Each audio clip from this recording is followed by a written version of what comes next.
Why aren't mentally ill homeless people in care facilities?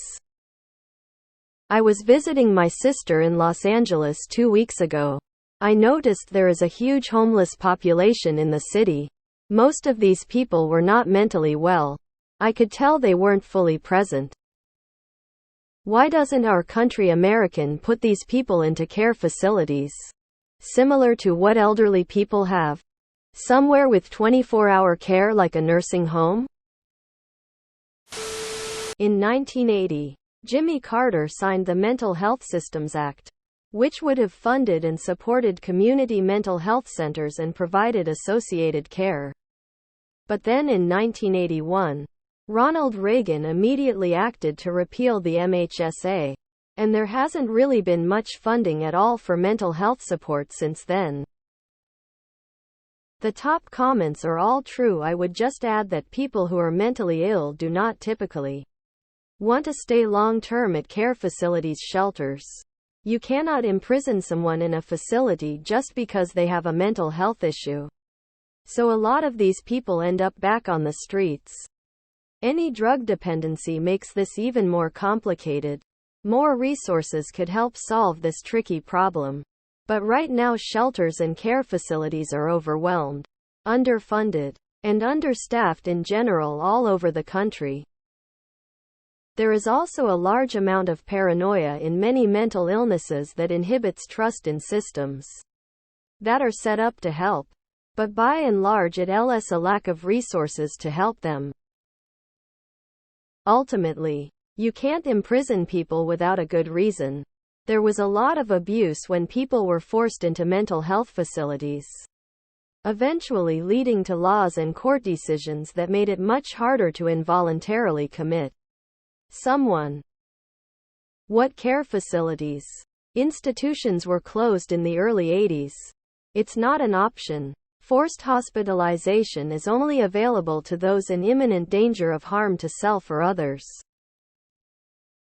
That would cost a lot of money and people don't like paying taxes. There isn't even enough room at the nursing homes for the elderly.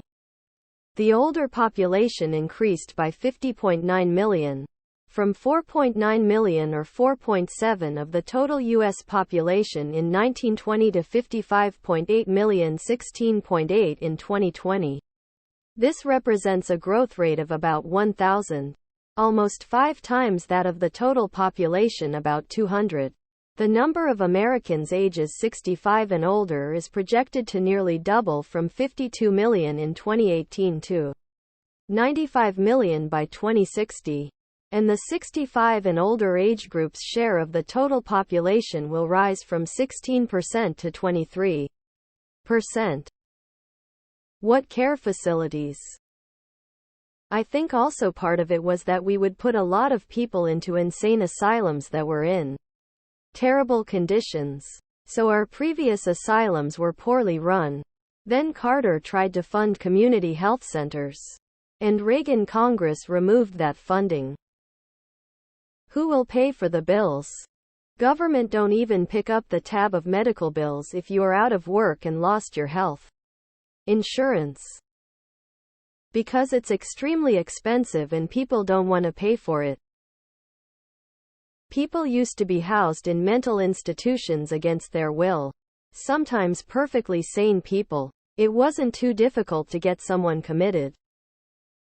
I have 2 homeless family members. One addicted. One mentally ill. Both will not go to shelters. A third family member has been committed to a state hospital for 30 years after killing people. He's been violent the entire time he's been in, as well as his entire life. This past year we've been dealing with a group of people trying to spring him on the grounds that the hospital is mean. He'll kill someone else if he gets out. His entire family knows this. But the SJWs want him out. Meanwhile, the other 2 can't access much of anything in terms of services or treatment. This place is a mess. Reagan. Because no one wants to pay for it. You can thank Reagan for that. It's a multifaceted and complicated issue. But it boils down to Americans believe that it's someone else's responsibility to take care of the homeless and any other problem they encounter. 2 Americans would rather hundreds of thousands to millions of people suffer than allow for one person to possibly receive something they didn't earn. They won't stay, and you can't force them. We'd have to spend tax dollars to do that.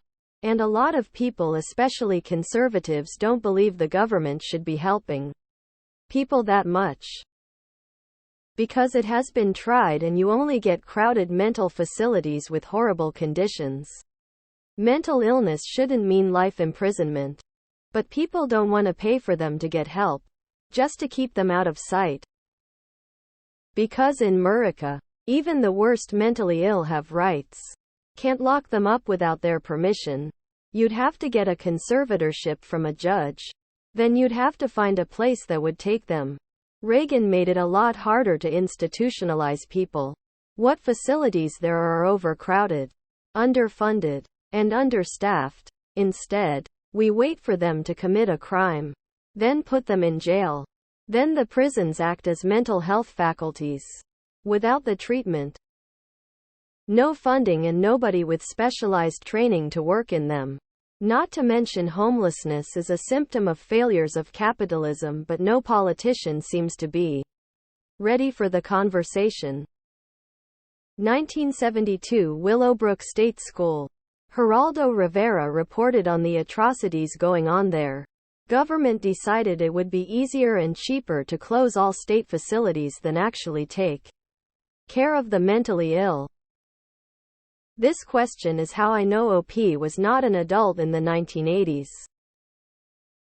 Ronald Reagan closed them all decades ago so there would be a population for privately owned prisons.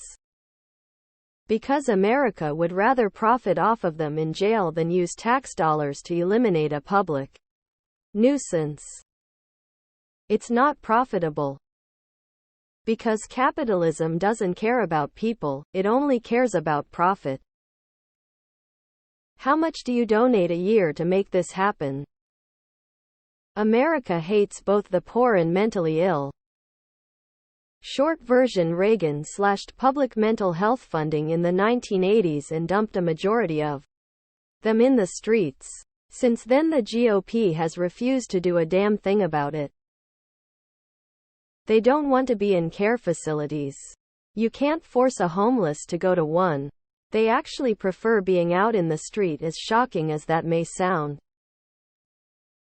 Care facilities are businesses that cost money to run. And mentally unstable homeless people don't have any money. Sadly, this is how the world works. Capitalism at its finest. JFK and other Kennedys, you could argue, is the reason. See his sister, and she was treated, and what was done to her had a major impact on that generation. They kinda got the ball rolling for changes. Some of it was more knee-jerk reaction versus fully thinking things out. X200B. I am not saying they didn't then, FYI. Just it was the start of moving away from committing people as much as we used to. You can thank the government for the massive cuts in mental health care. Over the past 10 years, many people were doing okay. With outpatient facilities, getting their meds, and occasionally getting inpatient care. But when many facilities had to close, a lot of these people went off the grid, and no longer received care. The opioid crisis also created a lot of addicts.